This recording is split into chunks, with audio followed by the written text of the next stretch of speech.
Si è svolta stamani presso il comando dei Vigili Urbani di Agrigento la cerimonia che festeggia il 148° anniversario della costituzione del Corpo Municipale di Agrigento e per la concomitanza delle Polizie Municipali d'Italia San Sebastiano. La cerimonia è iniziata con la Santa Messa celebrata presso la chiesa Santa Croce a Villaseta, alla presenza dei gonfaloni in rappresentanza degli altri corpi municipali, provinciali e regionali. Successivamente sono stati consegnati riconoscimenti ai vigili urbani che si sono particolarmente distinti durante la loro attività istituzionale, quindi il saluto all'autorità. Nel corso della manifestazione si è anche provveduto alla costituzione del coordinamento tecnico fra i comandanti della Polizia Municipale. A fare gli onori di casa il comandante dei Vigili Urbani di Agrigento, Gaetano Di Giovanni, e il sindaco della città, Lillo Firetto. Oggi celebriamo la fondazione del Corpo Municipale di Agrigento e la ricorrenza del Santo Protettore Municipale che è San Sebastiano, che è comandante pretoriano e martire per la sua cristianità. Oggi è la prima volta che ci siamo incontrati, ma la cosa più importante siamo anche coordinati tra tutti i comandi della Polizia Municipale della Provincia di Agrigento, sia per sopperire alle carenze di organico, sia per dar voce a quelle che sono le nostre esigenze, le nostre prospettive.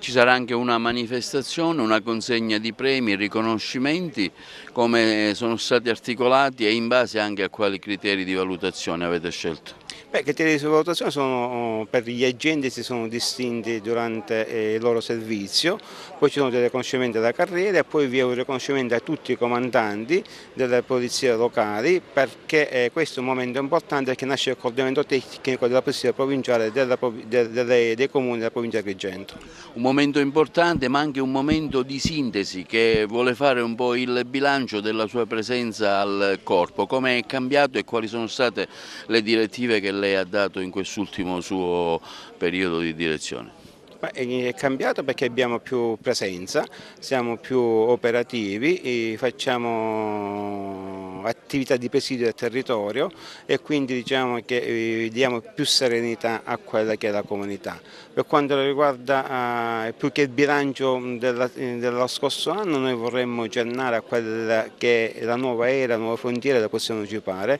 che è la sicurezza urbana, e in questo contesto siamo attori protagonisti. Mi pare che sia un'occasione in cui non solo si concretizza un'idea di uno spirito di corpo nel segno di San Sebastiano, che è il patrono dei vigili urbani, polizia locale più propriamente,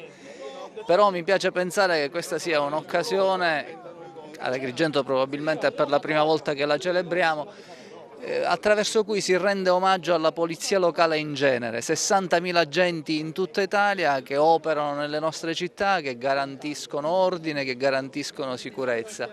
e rappresentano quel presidio di prossimità con il cittadino che vale la pena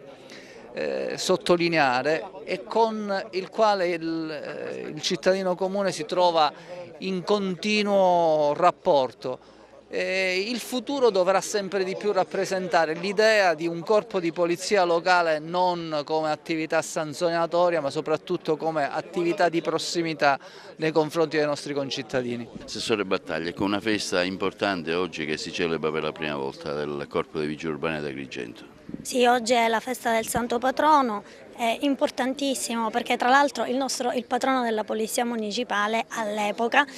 quindi era un romano e era un militare, per cui voglio dire importante anche per questo, un militare che poi aiutò i cristiani e proprio per questo divenne martire. Oggi giornata importantissima, abbiamo riunito anche le polizie municipali di tutta la provincia, tra l'altro c'è un protocollo d'intesa proprio con i corpi di tutta la provincia proprio per aiutarsi nei servizi, visto e considerato che ogni comune purtroppo in questo periodo ha delle carenze.